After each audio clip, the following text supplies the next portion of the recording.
أعوذ بالله من الشيطان الرجيم بسم الله الرحمن الرحيم واعلموا أنما غنمتم من شيء فأن لله خمسه وللرسول ولذي القربى واليتامى والمساكين وابن السبيل إن كنتم آمنتم بالله وما أنزلنا على عبدنا يوم الفرقان يوم التقى الجمعان والله على كل شيء قدير وَاعْلَمُوا أَنَّمَا غَنِمْتُمْ، اور جان لو، یہ حکم بھی جان لو، انما غنمتم، کہ جو بھی تم غنیمت حاصل کرو، من شیئن، جو کچھ بھی، فَأَنَّ لِلَّهِ خُمُسَهُ، تو اس میں سے پانچواں حصہ اللہ کے لیے ہے، وَلِلرَّسُولِ، اور رسول کے لیے، وَلِذِي الْقُرْبَى، اور قرابت داروں کے لیے، وَالْيَتَامَى، یتیموں کے لیے، والمساکین، اور مساکین کے لیے، وابن السبیل، اور مسافر کے لیے ہے۔ ان کنتم آمنتم، اگر تم ایمان رکھتے ہو اور ایمان لائے ہو اللہ پر، وما انزلنا، اور اس پر جو ہم نے اتارا تھا، علی عبدنا، اپنے بندے پر، یوم الفرقان، غزوہ بدر کے دن، فرقان کے دن، غزوہ بدر کے دن، یوم التقى الجمعان، اور یہ غزوہ بدر کا دن کون سا دن تھا؟ یوم التقى الجمعان، جس دن دونوں فوجوں کا آمنا سامنا ہوا تھا۔ التقا، آمنا سامنا ہونا، جمعان، دو لشکروں کا، دو جماعتوں کا، دونوں افواج کا۔ واللہ علی کل شیء قدیر، اللہ تبارک و تعالی ہر چیز پر قدرت رکھنے والا ہے۔ اس آیت کریمہ میں مال غنیمت کی تقسیم کا ضابطہ ذکر کیا گیا کہ مجاہدین کے درمیان مال غنیمت کیسے تقسیم کیا جائے گا، اور بیت المال کے اندر، قومی خزانے کے اندر کتنا حصہ جمع کروایا جائے گا۔ چونکہ اس صورت کا آغاز ہی اس سوال سے ہوتا ہے، یسألونک عن الانفال، یہ آپ سے مال غنیمت کے بارے میں پوچھتے ہیں کہ اس کی تقسیم کیسے کی جائے۔ وہاں پر جواب یہ دیا گیا تھا، قل الانفال للہ والرسول، کہ مال غنیمت میں کسی اور کا کوئی حصہ نہیں ہے، بس اللہ اور اس کے رسول کا حصہ ہے۔ فاتقوا اللہ واصلحوا ذات بینکم، تو تم تقوی اختیار کرو اور آپس کی اصلاح رکھو، آپس میں کوئی نزاع نہ کرو مال غنیمت کے معاملے کے اندر۔ تو ابتداً حکم یہ دیا کہ کسی کا کوئی حصہ نہیں ہے، اور بعد میں اس آیت کے اندر مال غنیمت میں مجاہدین کا حصہ باقاعدہ مقرر کر دیا بطور انعام، کہ حق تو نہیں ہے تمہارا، لیکن یہ انعام ہے، اس لیے کہ مجاہد جب لڑتا ہے تو وہ غلبہ دین کے لیے لڑتا ہے، نہ کہ مال غنیمت کے لیے لڑتا ہے، اس لیے یہ اس کا حق نہیں ہے، بطور انعام اللہ تبارک و تعالیٰ کی طرف سے اسے ہے۔ اصل انعام تو اس کو آخرت کے اندر ملے گا، جس طرح نبی اکرم صلی اللہ علیہ وسلم نے فرمایا کہ شہید جو ہے وہ جنت کی جب نعمتیں دیکھے گا تو آرزو کرے گا کہ کاش مجھے دوبارہ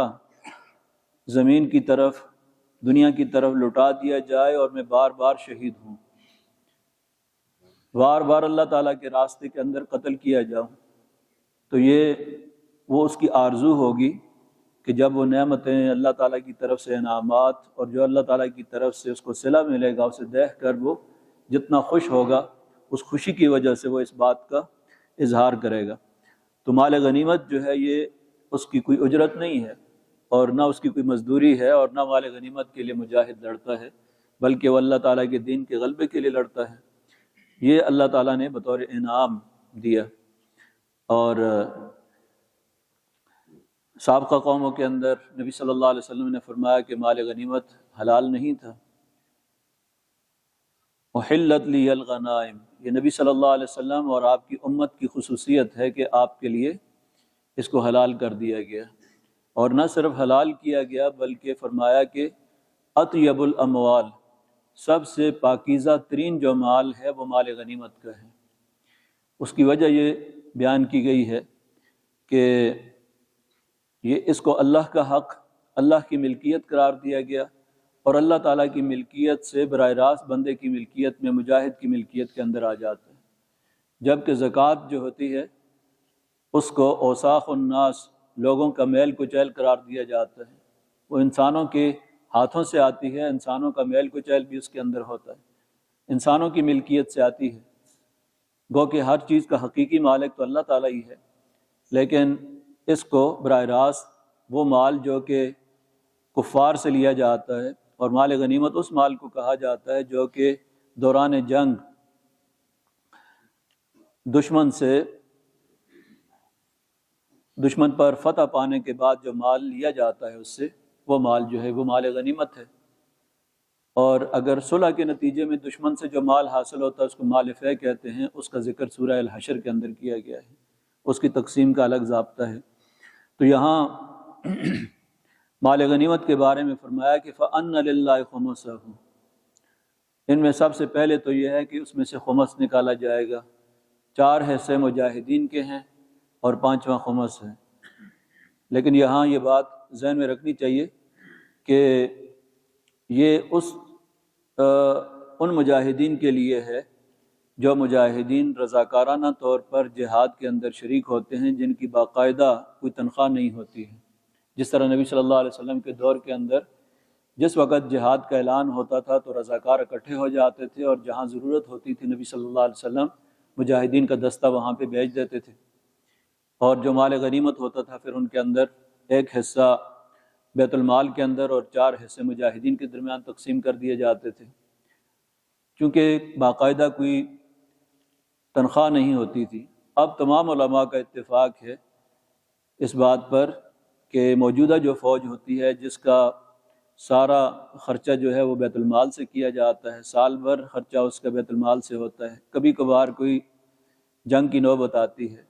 تو اس کے اندر اس کو 4 حصے نہیں دیے جائیں گے، اب پورے کا پورا بیت المال کے اندر جائے گا، جتنا بھی مال غنیمت ہوگا یہ سارے کا سارا اب بیت المال کے اندر جائے گا۔ اور قومی خزانے سے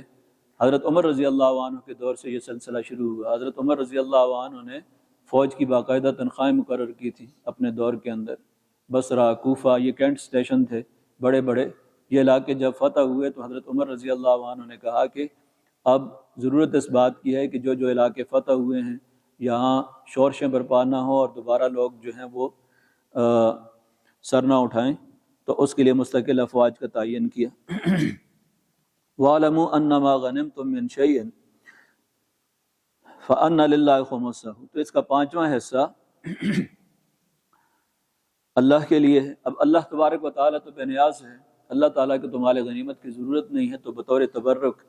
جو حصہ 5واں حصہ ہے اس کی تقسیم کا حق بھی نبی اکرم صلی اللہ علیہ وسلم کو دے دیا۔ وَلِلرَّسُولِ، اور رسول کو، رسول کا 5واں حصے کے اندر بھی ہے، اور رسول کو یہ بھی ثوابدیدی اختیار دیا کہ وہ مجاہدین کے درمیان جو ہیں باقی 4 حصوں کو تقسیم کر دیں۔ تو نبی اکرم صلی اللہ علیہ وسلم کا تقسیم کا حق نبی اکرم صلی اللہ علیہ وسلم کو دیا، اور نبی صلی اللہ علیہ وسلم کے بعد ظاہر ہے جہاں رضاکار دستے جاتے تھے، جو اس وقت خلیفہ یا سپہ سالار ہوتا تھا وہ تقسیم کرتا تھا۔ وَلِذِي الْقُرْبَى، قرابت داروں کو، وَالْيَتَامَى، یتیموں کو، وَالْمَسَاکِین، اور مسکینوں کو۔ یہاں ایک بات ذہن میں مال غنیمت کے حوالے سے یہ بات ذہن میں رکھنی چاہیے کہ عام طور پر لوگوں کے ذہن میں جس وقت ہمارا تعلیم یافتہ طبقہ بھی جب بات کرتا ہے تو مال غنیمت کے بارے میں تصور یہ ہوتا ہے کہ یہ کوئی لوٹ کھسوٹ کا مال ہوتا ہے۔ ایسا نہیں ہے کہ جس کے ہاتھ میں جو آ جائے بس اس کی لوٹ کھسوٹ کر لے، اس کے لیے باقاعدہ ضابطہ ہے، قانون ہے، نبی اکرم صلی اللہ علیہ وسلم کی احادیث کے اندر بیان کیا گیا ہے۔